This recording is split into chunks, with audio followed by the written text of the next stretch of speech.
Hello. Just to make sure, I think we're all good. We've got people in the chat who are excited to be here and see everyone, and you all look fabulous. Welcome, Star Trek Sunday Brunch. We have Mike, and Mike Chen is back, hooray! And Mary Chieffo's back, hooray!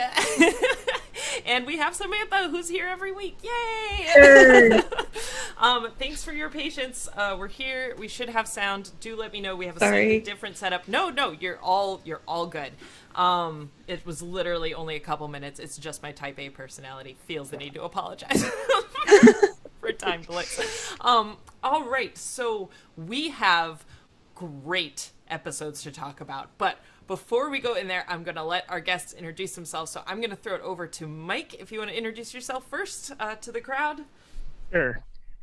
I'm Mike Chen. I'm a science fiction author. My latest is called We Could Be Heroes. I've also written for Star Wars, and I write for StarTrek.com. So you'll see me pop up there from time to time. And I'm clearly an engineering officer. I'm not in tactical. I am fixing the warp core. Awesome. Very good. Thank you for being here. And Mary, over to you. I am Mary Chieffo, and you probably know me better when my face is covered in prosthetics as Chancellor Laurel on Discovery. And Disco also Party. All around awesome human being. Thank you. Yes, I'm very grateful to Trek overall. I'm sure I mentioned this when I was here before, but that's what brought me here. Not just because we're talking about Trek, but if it weren't for Trek, I wouldn't have met Aaron, and then I wouldn't have met Samantha, and then now I wouldn't have met Mike. So I'm very grateful that it led me on this path. And yes, obviously, I do genuinely enjoy Star Trek outside of being a part of it as an actor. I really fell in love with Deep Space Nine specifically as I was doing my research. So this is a delight. And particularly Klingon shenanigans. So it's going to be perfect. So many shenanigans. I'm just going to defer to you for all the Klingon knowledge because Yes, that one. First person experience here. Yeah. Been in the trenches, the Klingon trenches. Which takes us well into these episodes. So Mike was the one who suggested that we do another guest spot, which I love and adore because this round of episodes is awesome and brilliant and hilarious. And Mike literally sent me a message and was like, so have you counted out the 6 episodes and are all these together and can we all talk about them? And I was like, yes, and yes.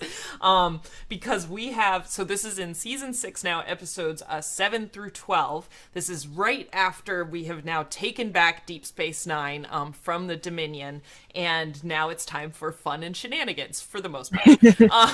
There is closing up some plot lines that have been opened. There is Iggy Pop making an appearance. There is a wedding that happens.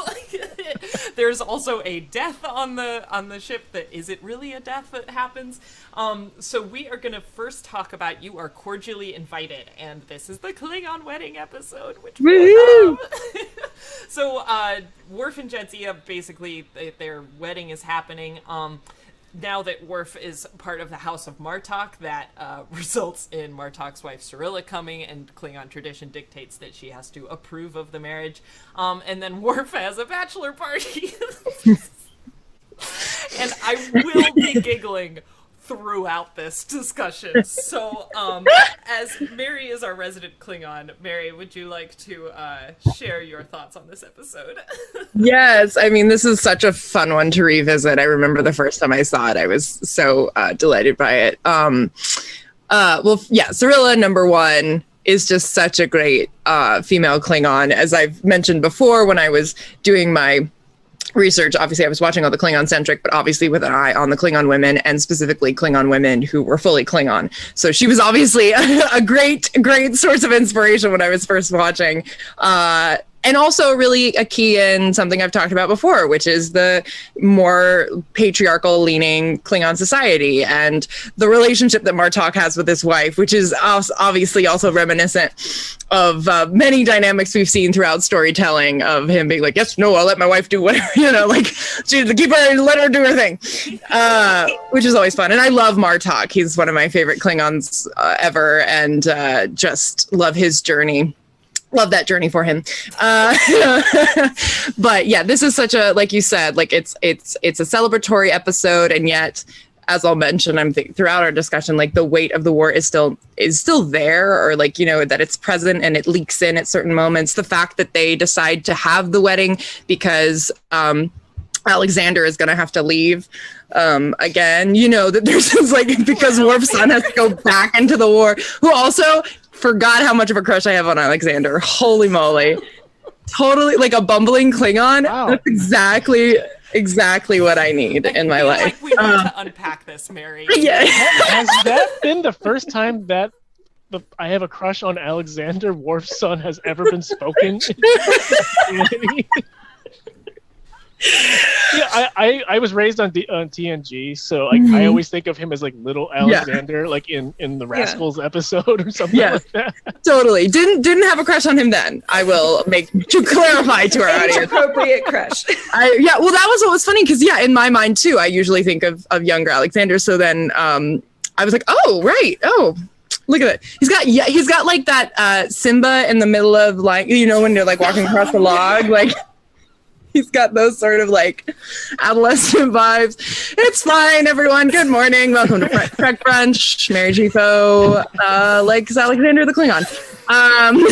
Simba metaphor. Wow. Yeah, that totally makes it less weird that I just then referred to a Disney animated lion. We all have those crushes. We do. I did see actually on a Graham Norton thing that Eddie Redmayne's first crush was Nala. So again, I'm in good company. It's all fine here. It's all fine. It's all fine. The chat loves this, by the way. Okay, good. See, we're all in agreement. But anyway, that's the plot of this episode.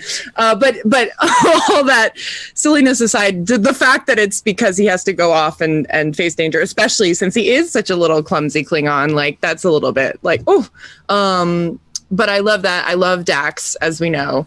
I love how just like headstrong she is always. Great to see her come up against Cirilla in this new dynamic. Love the bachelorette party. I remember it's just so delightful. It's so fun.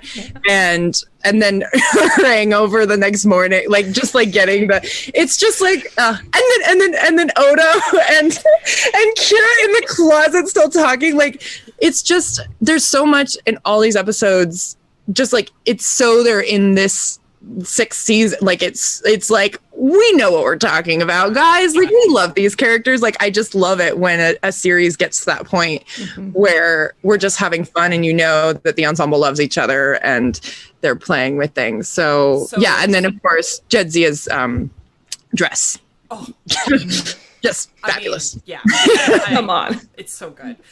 Goals. So just to catch up the chat, first of all, now Hakuna Matata is Alexander's theme song. Tumor Boy from Star Trek Online says, "Is anyone actually surprised by this?" And then the Morn's mash dancing and also the Nog dance. We have to talk about the Ferengi. Oh yes. I have in my notes that I need a GIF of Dancing Morn to just use in celebration. Definitely. It was so great. So Mike. Okay, let's talk about the bachelor party for a second. Were there any highlights from this episode for you, Mike, that you wanted to touch on before we? It's a Dax highlight, and it's in the cold open when they're talking to Alexander, because I think in a lot of TV shows, having someone say like "let's do the wedding now" is often just feels like a plot point or something like that's like driven by like we need a story for this episode. But with Jadzia doing it, I feel like it is so true to her character, because it's like this mix of she's a spontaneous person, but she's also very affectionate and she's very realistic about like the scope of the war. So for her to say that and know she's going to run into Worf about like, what are you talking about? It feels exactly like something that she would do. And Jadzia Dax is just the best. Yeah. So good. So Samantha, how did you like this one? Having watched this for the very first time. Right. There's a lot. I mean, echoing what everyone has said, loved it completely. And one of my first thoughts though was I did not picture Martok as married. He just seems like a cool like solo dude. You know, it was like, oh, didn't expect that. And then he's just like, he's so, you know, isn't she amazing? You know, but she's like this complete hard ass. And he's just like stars in his eyes, and he does that whole, you know, we don't choose who we love. Like, she's a pain in the ass, but I love her. This is how we roll. Yeah, exactly. So that was really sweet, actually, to see him kind of a little gooey, you know. And the bachelorette party was amazing. The bachelor party was amazing. Oh my God. So many reasons. And we'll probably get to this, but I loved Cisco's speech to Dax at the end, towards the end. That almost made me cry. It was so sweet that he cared so much, but also like spoke it to her. Like he was like, you're being ridiculous right now. And just because he knows her so well, and or knows Dax so well, and just that was a really cool moment. So one of the things that we left on in the previous 6 episodes was Odo and Kira not getting along. Because remember, and I'm sorry to Mike and Mary to remind you of this, but this is when he's been doing the nasty with the other changeling, and is basically goose sex with his mom. We don't like this. That's what I thought. Yeah. I have in my notes, I counted the number of times my wife said "fucking Odo" during this. Exactly it. I mean, we summarized the last 6 episodes as just, damn it, Odo. Like, why? How could you? Yeah, because it's awful to watch. And you, Samantha, watching this for the first time, you were like, no, I'm done with Odo. Like, Odo and I are not getting along. So do you feel like the Kira scenes, because I think they go a pretty long way to redeem him a little bit in this episode, to make like, oh no, it's like he's actually an okay guy. They try. I don't know. We've talked about this before. You asked if I was on the Kira Odo train like a season ago or so, Ship and I was train, like, well, because I'm like the conductor of right, that train. So. Exactly. And I was like, well, you know, I'm at the station. I've watched a few trains go by, and now I've watched even more go by, and I don't think I'm getting on. Okay. But it's sweet. It's sweet that they're having them make up. It's just not my jam. We're deeply, deeply betrayed still. That's fair. So let's talk about the bachelorette party, because I love, first of all, again, the Nog dance, awesome. Morn's dancing, Chat will get to work on the GIF for that one for you, Mike. Yeah. So, but I think one of the best, first of all, I don't know. I love the way that they deal with Jadzia and like her sexuality and being like very like it felt like a party and it wasn't weird and even to the extent like I mean they were a little bit in the dodging the zone where the lieutenant was basically the eye candy. He was like, okay, if I don't have to go back to work, like I'm cool with that. But I just love the whole dynamic of the bachelorette party and how it related. But sorry, Samantha. No, I was just gonna think. I just love that it was a luau. Like that's such a cliche bachelorette party thing, and it's like happening in space. There's a guy with fire, and they're just having a luau in really close quarters too, with like spinning fire. I kept thinking like these are gonna catch on fire. That's not good. Yeah. Which is honestly a very Klingon thing. If we're gonna. Yeah. Every day on set, it's like, okay, guys, it's going to be 500 degrees and we're going to have lots of flames. Everyone please wear bikinis except for the actors who are covered in rubber. Is that cool? Is that cool? It is like a Klingon bachelor party. Like exactly. She was actually totally on brand. It's just in her own way. That's awesome. So Samantha, how did you like the Klingon bachelor party? Because they set this up so well, where you're like, oh, like Mike said, that it feels at the beginning a little bit like we're gonna do a wedding episode to like wash off all the darkness of the previous, and then it ends up so creative and so far beyond what you would expect from a wedding episode. But how did you like the pain sticks and the 4 days of pain and starving? I mean, it was okay. First of all, it was so sweet that O'Brien and Bashir, like, they're expecting a human bachelor party and they're really excited. They're like, yeah, we're gonna get wasted and we're gonna just swap stories and sing Klingon songs. This is gonna be great. And then they get there and we're talking warfare, like, we shall fast and we shall sit around the fire awake for 4 days, and this is the path. And they're like disappointed, but they like stick with it. They go for it. They're like, we're gonna kill you, but they're like in it. And I love how loyal they are to their friendship to Worf for that, you know. Yeah. But it looked painful. I love again, similarly, like how Cisco reacts to it when, you know, the wedding is called off and the first thing they do is order a feast at Quark's, and Cisco comes in and he's like, nope, we're not done with this yet, taking the food away. I know. And they're like, oh, all right. That food looked good too. Yeah. Miles' sad face when they take away his steak. He's just like, oh no. That's like all he's been thinking about for those like previous hours. But oh gosh, yeah, it's so good.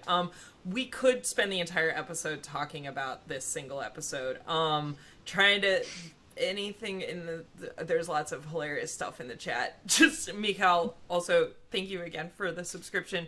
But they said Worf sunglasses fun is subjective.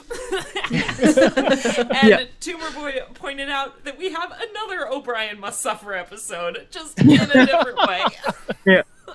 Oh, Brian. Oh, Brian. Poor O'Brien. Yes. One other thing I wanted to say that was the which I realized it was the Pride and Prejudice of the alien. Like, it's so fun to see an alien call another alien an alien. Like, the Klingons like, we don't want aliens in our house, and you're like, but you're both aliens, you know. It's such a fun kind of, you know, it's not quite a wink, but it is a wink of just like, right, like, we're all ridiculous, and like, we're all the, you know, at the core the same, and the fact that anyone's getting upset that like someone has a slightly different genetic makeup or whatever. But that's always that. I found that very fun and great to see that nuance. I did think it was interesting that Jadzia was sort of taken aback a little bit that she doesn't immediately, you know, get chummy with Sorella. She's like, this is going to be easy. This is going to be fine. You know, I get along with Klingons. This is not going to be a problem. And then she's like, oh, this is different. This is different. This is the whole thing. It's a whole different thing. Yeah. And the women are kind of, this is, again, when I was doing my research, but I really was finding, so often the women are tasked with maintaining the culture and the traditions. You know, that's their position within the world. So that's just like interesting to observe as well, like how that affects how she, like, it's like Klingon energy, but with like history. So it's like, and I do think too, like, the other thing in a more serious way that they do so well with this, it shows that like Jadzia, as I think lots of people have done with cross-cultural weddings, of, you know, embracing the culture and saying like, yes, I will follow these traditions, I will do these things, like, I agree, this is how you do it, I will follow that, and I respect that. But then she turns around and she's like, yeah, but I'm still gonna throw a bachelorette party. Like, you know, I'm not gonna erase my existence by you know, by being part of this. And I think that it's just so good. And then Astro highlighted just the and then when she says my daughter, you know, that's really sweet. That was so thank sweet. you. Oh, we have an anonymous gifter gave out a bunch of subs, so thank you. Yay! Thank you. All right. Quick point about the wedding. The wedding itself.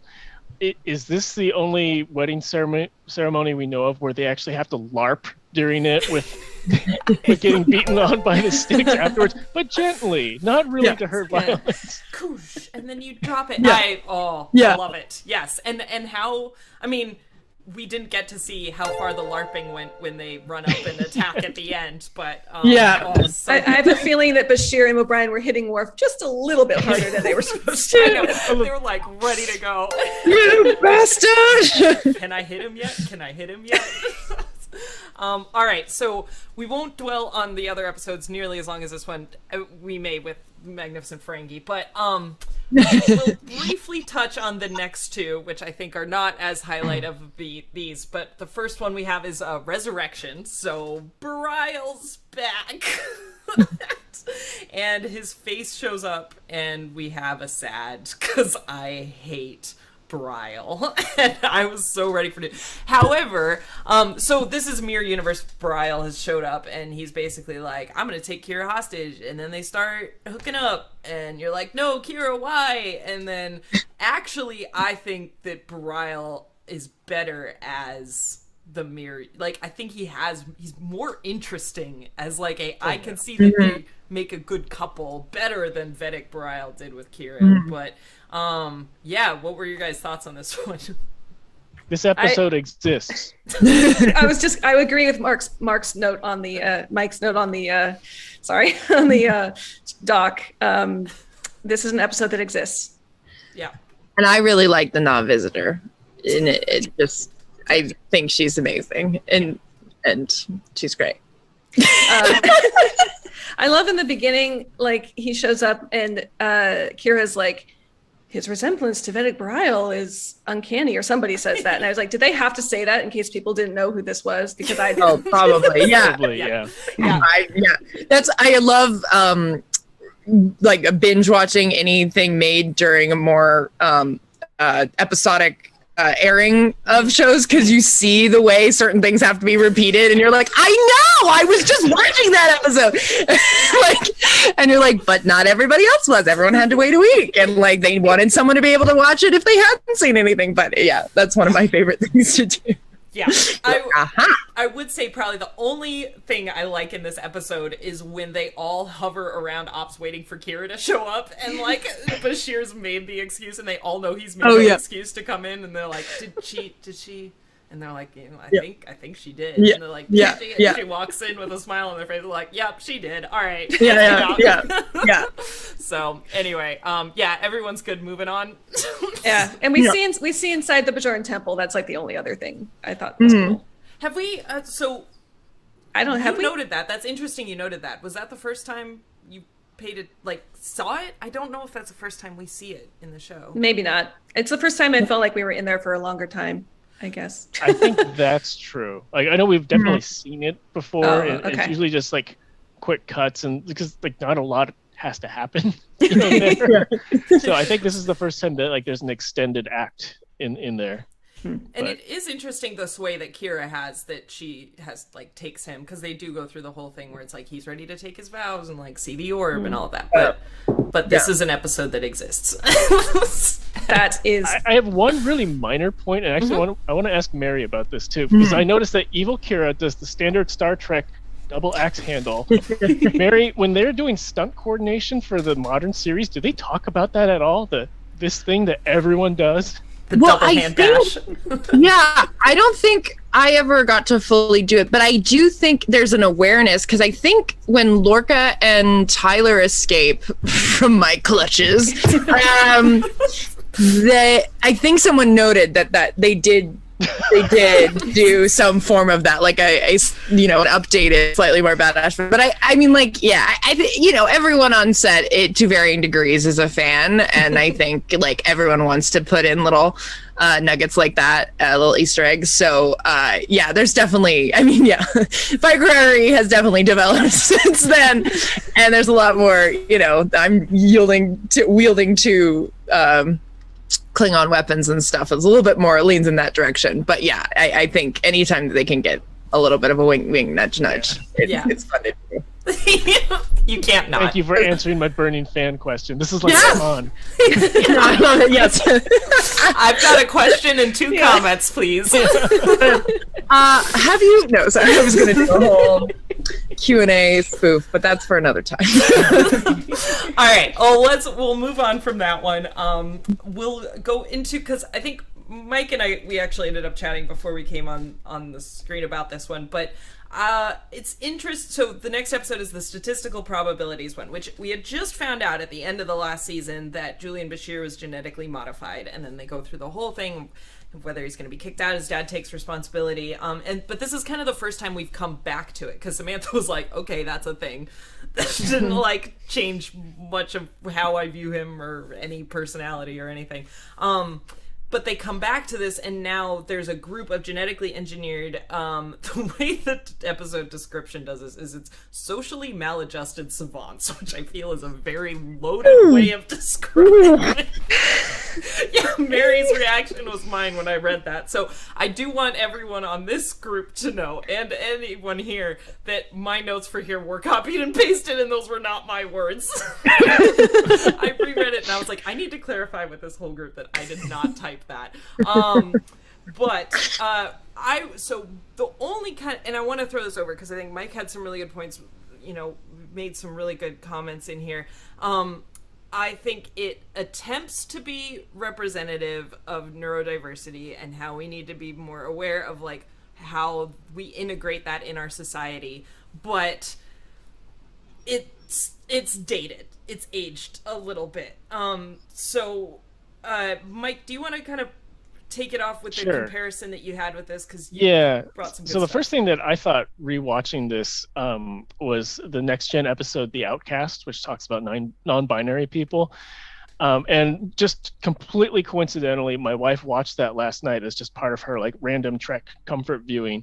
And so she was talking, with me about, she's like, boy, they really tried in that episode. They really tried. And that's how like I feel about this one. It's like, you could tell that like they're trying to create a discussion about inclusivity and like I guess almost like nature versus nurture and how should we treat people who are dealing with mental illnesses. And I appreciate that it's not played too much for comedy, except in like the first act. It does it poses those difficult questions, but it still presents them as these tropes, here's like the hypersexual one, here's like the manic one, and it's like there's just so much more we know about neurodiversity and everything now that it's hard to look back at this objectively.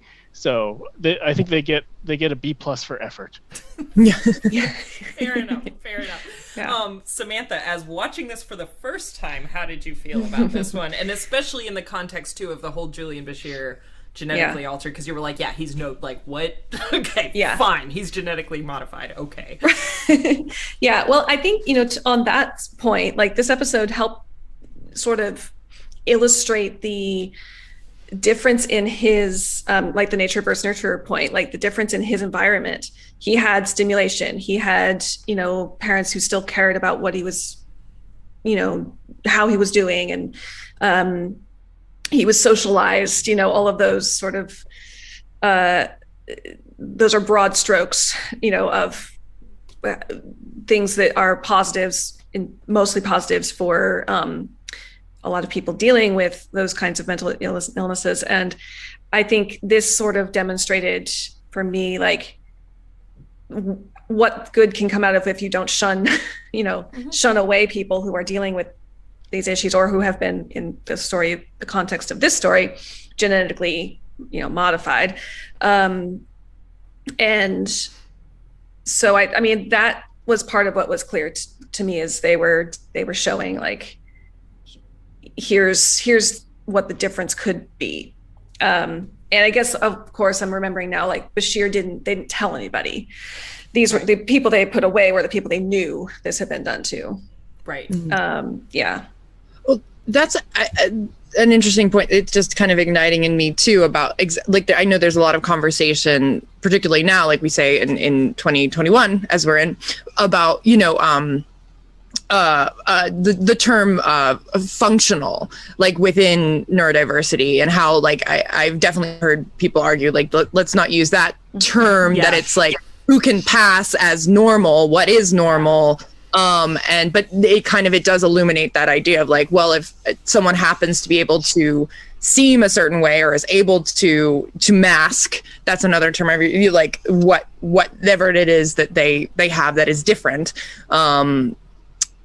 What happens to the people that cannot mask in the same way. So it's like, it's an interesting exploration there. Again, I agree with all that's been said, that it's of its time, but yeah.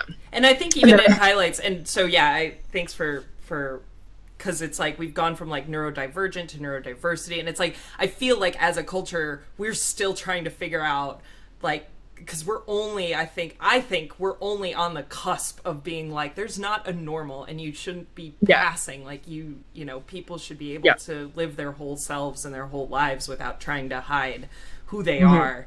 And again, B plus for effort. I think this one. I'll also say on it, like, of course, my gender lens, or, you know, gender standards or whatever, like, of course, the sexual one is the woman who I said is, like, glued to that chaise. Like, literally, it's like, she's, like, always on the chaise, like, yes. I was like, does it come with her? Does she, like, bring the chaise to orbit? Yeah. She's, like, on the thing, and then a few times she does stand up. But I was like, oh wow, like she's really stuck on that shape.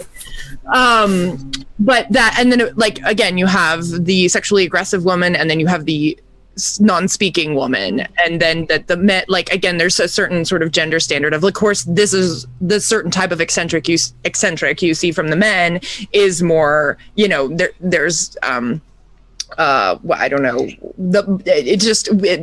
I'm really on a big train right now. I've been reading this book, Women and Other Monsters, and the way in which we allow like male and female archetypes to exist, and the way we feminize or masculinize. And then again, we're like you're saying, in neurodiversity, we're moving past our binary standards. So like, it's a fun time, kids. We're all asking questions and figuring it out. But obviously, this falls a bit more, obviously looking at things in various binary ways. So that was just like interesting for me to observe as well. Within that. We have our resident geneticist in the chat, Professor Mohammed Noor. Hello. I know him. And but he made the point, and I'm sorry if I don't, because it moved up in the chat a little bit, but it said it was a good attempt. They really lean heavy into the genetic determinism, that it's like that the genes that they're manipulating create so much difference, and like you said, the nature versus nurture content. We talk about the episodes that, like, when we do rewatches, we'll watch or skip or roll our eyes or not listen, or it's like, I'll fold the laundry while this episode's on. That's fine. And I do think this episode, I've come around to it. It's harder to watch now because I don't think it handles stuff very well. But overall, like, I don't think it's a bad episode. I think it's just dated a little bit. And I do think like in the pure like in-universe like Star Trek moral quandary of like, can we weaponize this? Like, is it worth the cost of dehumanizing them to take an advantage against the Dominion? That's probably one of the most like delicately handled, because it's not actually dealing with them as, you know, people, but like the moral quandary of them as assets. I thought that was really well done. But then like what Mary was saying about like, you know, like, here's the sexy lady who just hangs out on the couch all day, and like, do they just hang out in that empty room? It's like, you know, sonic shower somewhere in there in their beds. Yeah, it is. Yeah, and interesting though too, because I'm thinking about it now. It's like they're using them, like they're kind of objectifying them, but at the same time, their logic. Jack, right? That's who I said reminded me of like a theater kid in like high school who's like, you gotta understand Strasbourg. Like I was like, oh, this really reminds me of people I know. And it was his outfit too, I think. Anyway. Sorry. Now I've lost my train of thought. No, I was going to make an important point. But then like his logic is also kind of objectifying, like with the data, like it's kind of like, well, this is, so it's an interesting juxtaposition there as well, that they're like, oh, we can use them as assets, but then they're like, well, we would just percentage wise lose this many amount of people. So it's like, it is interesting to see that, like, and what I think Deep Space Nine does so successfully throughout is really like the morality of war and or lack thereof, and how we make decisions when there's no right decision, really. I mean, like, people are going to suffer regardless. So thematically the points it brings up and the questions it asks is fun. And I delighted in the scene where they are like figuring out Damar. Actually, that just came up in the chat too. Yeah, like that, and how they tie all those plots together is actually brilliant. Yeah, it's pretty fun. Yeah. But we do have to move on. Yeah. But okay, so next episode is actually my favorite Deep Space Nine episode. Genuinely my number one favorite. It's so funny, and it's just beginning to end. And the great thing too is like there's just one plot in this. Like they're like, we're gonna put Iggy Pop in a costume and we're gonna put a bunch of Ferengi together and do everything we love about the Ferengi in one episode, and it's gonna be fabulous. So Samantha, having watched The Magnificent Ferengi for the first time, how did you like this? This was so much fun. I mean, and actually it's funny you just said that. I went back to check the episodes to see if I missed anything. I was like, oh, what was the B plot in the Ferengi episode? And I was like, oh, there wasn't one. It was literally just them on their little adventure.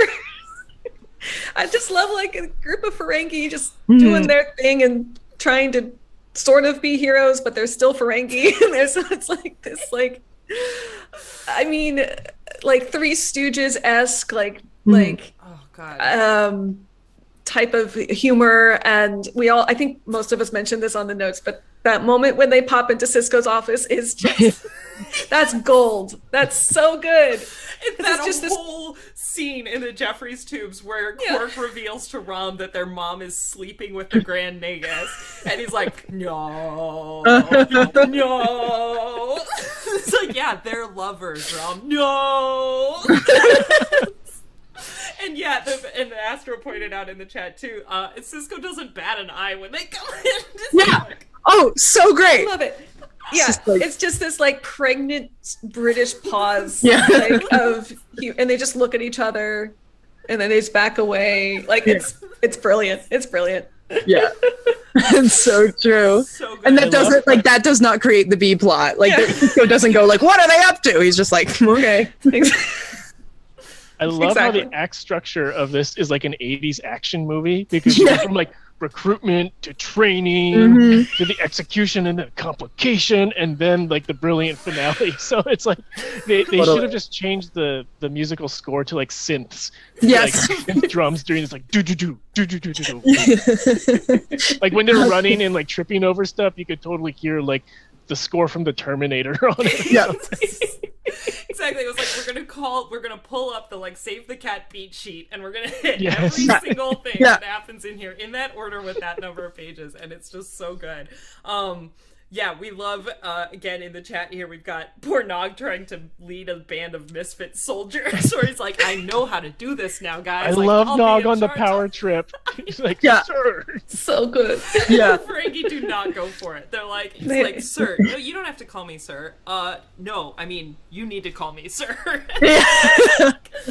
And I think he's like, you'll be on watch. You fell asleep? That's not the point. We got so much Ferengi wailing, which again is like, never stops being funny. Never stops. When they, in the training when they shoot Moogie, we were out. We were gonna lose. I love how the actors are all in, like the running through the hallways scenes and like the jumping and everything, like, and they hit their marks with like bumping into stuff. Yeah, it's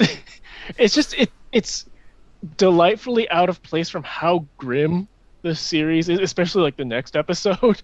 Right. It's such a nice breather and like a reminder that like even as these horrible things are happening, we can zero in on like personal moments and you still get some joy out of it. I mean, that's like the philosophical approach, but it's also just really funny. Well, but that's what it does so brilliantly, though, is I think that it's still in the Dominion War. Like, they've tied together some of the darker episodes where it's like we have the Kievan, like the Vorta hostage. We have there at Empok Nor, because like that horrible I mean, it's a great episode, but it's horrible to watch.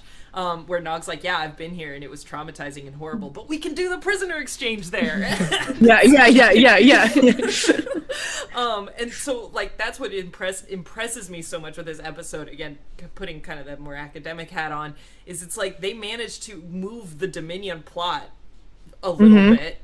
You know, they tie up the Kievan plot in a way that's like, all right, we're gonna have full weekend at Bernie's Kievan. Right. where he's just bumping into the wall. Oh, yeah. That is some excellent physical comedy right there. Yeah. When he smacks Nog, when he puts the little neural thing on to test it, Yeah. just Yeah. Yeah. And that, like, to that point, like I was saying, it's like it's funny, and then it's like, oh shit, but it's like a dead Vorta. Like, that's awful. Like, oh, like I mean, like I of course, like, again, why I love You Say Sign is the gray of it all, of like, yes, obviously not a good person, but also like, oh my god, the dead body. Like, they kill the guy and are making him walk. Like, it's really scary and creepy. And that last image of him, like, continuing to go up against the wall is like, like, Just in that context, be there and it looks forever. like science fiction David Lynch of like something he would do. oh my god. And I genuinely think the giggling that like Nog is doing, and Quark and Nog at the end, where he's like, I can't get it to stop, and they're laughing through the whole thing, feels so genuine. So good. Yeah. So great. Yes, I see everyone in the chat who's like, Aaron needs to play more Star Trek Online so you get to the Deep Space Nine content. Okay, thank you. I will. I promise. Yes, but it's we are a hilarious. big fan of Star Trek Online. Yes, It's awesome. And you Group should of all people. check out certain episodes with certain Klingons that have showed up in the plotline. But yes. Love also the test to tell if they're a changeling. Cairo in the chat brought that up, where she comes in and it's just like, why did you what? Yeah. Like, I'm not a changeling, and just catching him on the head is fabulous. And I mean, again, this is one I could talk about for ages. Oh, there was a really interesting, I didn't put this in our notes, but like, when we did the watch party, one of the chat brought up that, like, was it the night before Iggy Pop was at a concert and leapt off the stage and the crowd parted and he landed, and that's why he's holding his arm like this in the entire episode. Like, if you look, Iggy Pop is literally standing like this with, like, not moving his arm.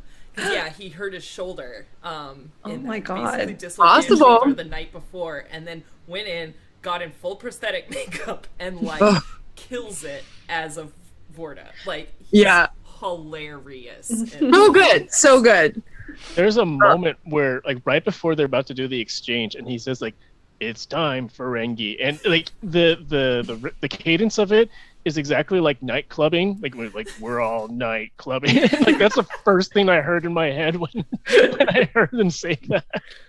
The way his voice resonates through that, he's just so perfect for this episode, and I love him. It's like Iggy Pop. Oh, I just love Iggy Pop. Just like, I think it reminded me, because we also had just watched, my partner and I just watched a documentary about, I think it was like a Nickelodeon documentary, and they talk about when Iggy Pop like guest starred on one of these like Nickelodeon shows, and he loved it, and he like partied, and he was like playing the super grumpy scary dude, and he just partied with the kids all day, and it's like, he's just hilarious. I love it. Good people exist. Exactly. It is always heartening, though, to hear those stories, because some people are jerks. Exactly. Nice. Thank you, Captain James. Yes, it was Pete and Pete that he guest starred in. So fun. Anyway, so now that we've seen my favorite episode, was there anything else we wanted to mention? And I asked specifically Samantha, but yeah. Yeah. I just love getting to see more of, like, dysfunctional as they are, Quark, Nog, Rom, and Moogie as this little family unit. Like, they're just doing the thing, like they're a little Ferengi family, and I love that they've brought her back, you know, more to sort of just bring that up. Like, they're a family. Yeah, with the very family dynamics. There's the way Rom and Quark both react to Moogie is hilarious. Yeah, and then Quark and Rom, like, their last little scene in this was so sweet. I think Quark was like, it was something like, "You're a hero," or I don't know, something about being a hero, and they just had this great little moment. Yeah, it was really good. And just such a testament to all of those actors. I think, again, like, I mean, not just because I've had the experience of being in prosthetics and acting through it, but like the depth that they bring to what could be so surface level jokey. Like that's why they keep writing for those characters, and you have these sorts of episodes that are completely Ferengi focused because you love them. They have this great heart that is like so jarring, because on the surface level I'm like, no.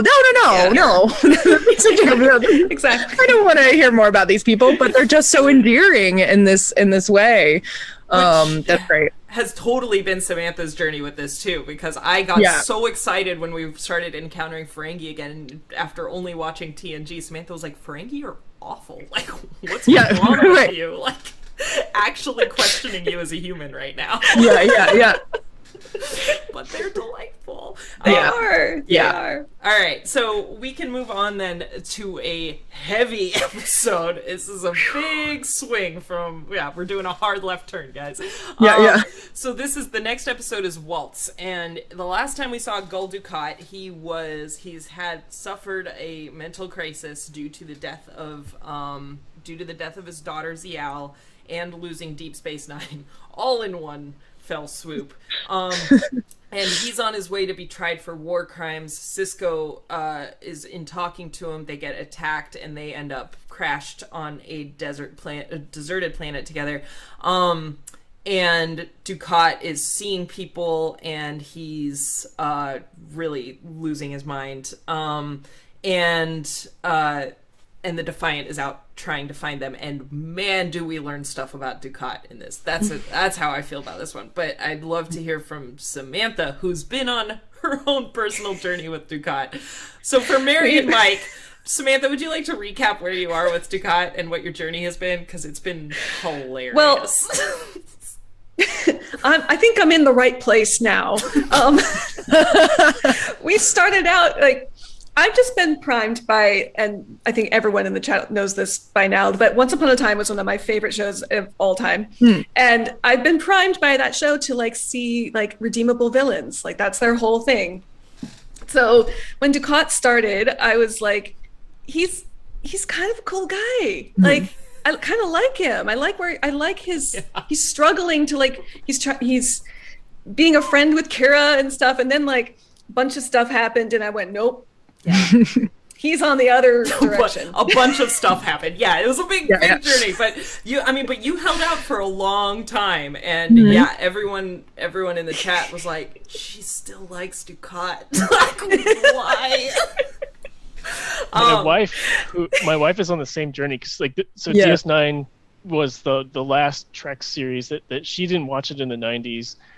She had seen everything else, and so I sat her down. We were watching it, and like about seasons 3 or 4, or like the peak of it was the episode when he's on the ship with Kira.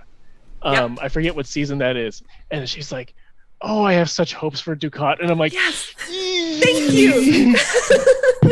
Thank you. She and I have the same train of thought. I've been on a similar train, like in general. Like again, I think it's like a testament to the actor as well. Like there's because you can feel that there's something more going on. I've definitely held on to that as well. Even with this episode, my wife and I were talking about it afterwards, and she's like, you get this sense that if Dukat was not born in the Cardassian Empire, he could be a good person. Like if he was raised on like Vulcan or something. Yeah. And so like, and you know, that's all testament to the actor and the writers with really crafting a 3-dimensional character.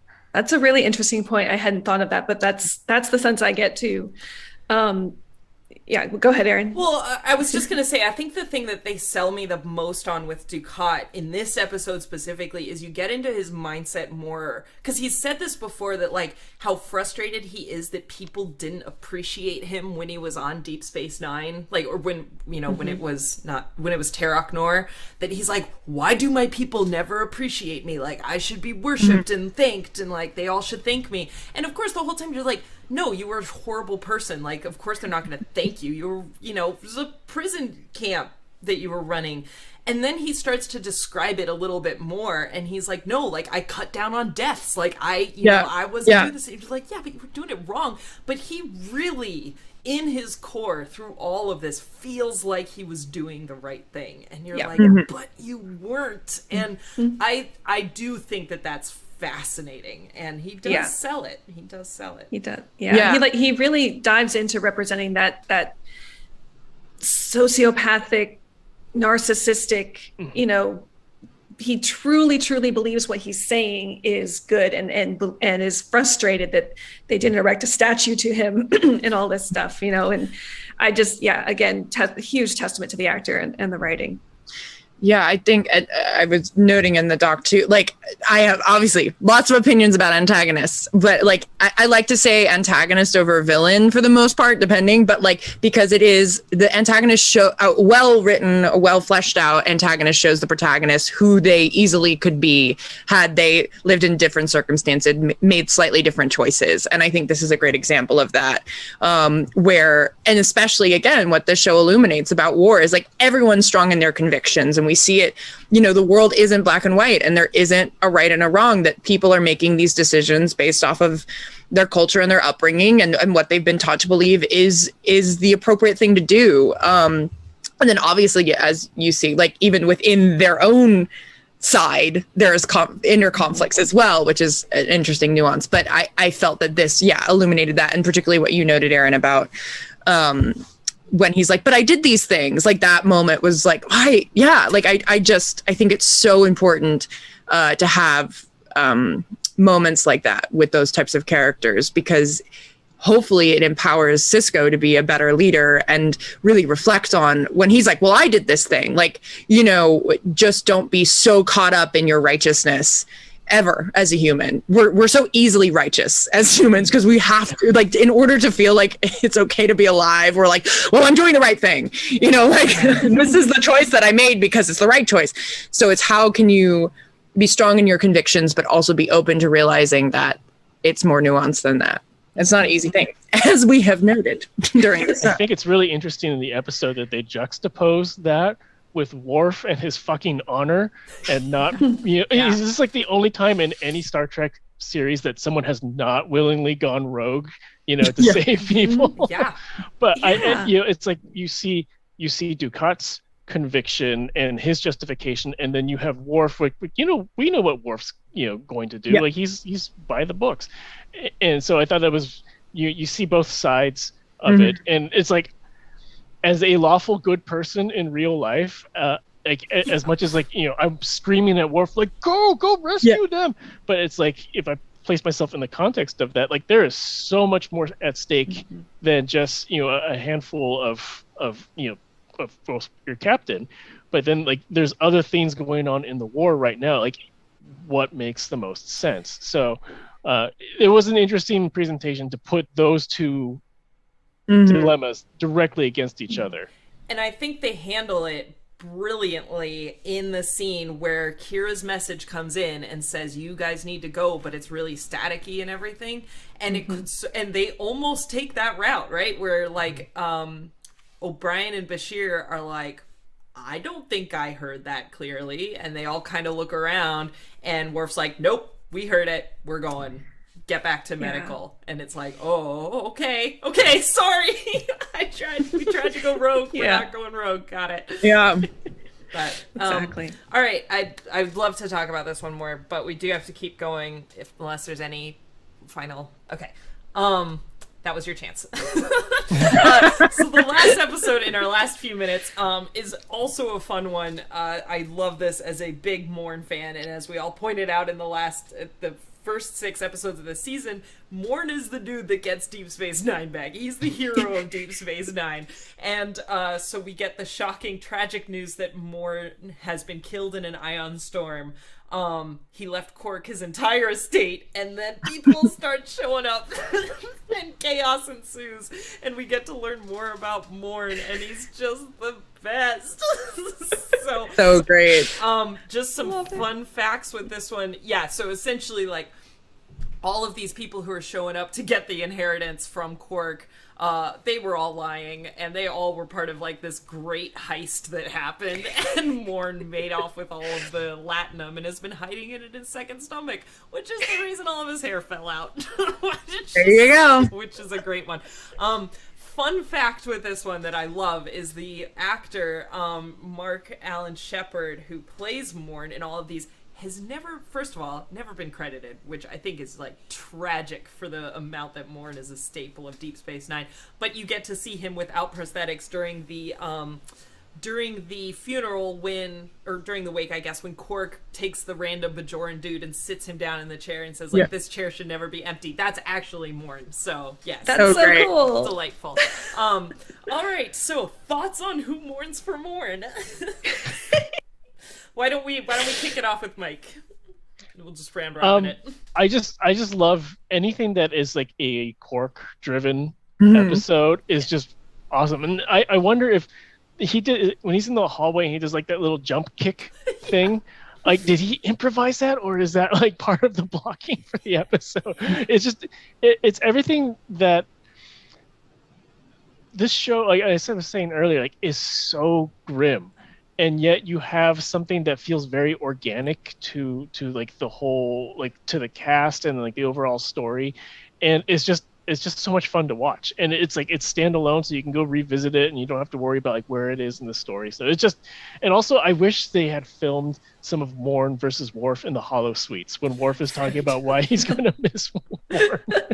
I imagine he can't really move in the Morn suit, but that would have been awesome. But it is fabulous in that sense. So let's turn it over to Laurel, who's not Laurel, but Laurel in this episode. Oh my god, I like did a spit take. I had forgot. I was like, I was like, Laurel? It's literally it sounds like Laurel. There's like it just sounds like Laurel, and it's the difference is an A as opposed to an apostrophe. Were you saying we'll talk about Laurel, or should Laurel talk? Laurel can talk now.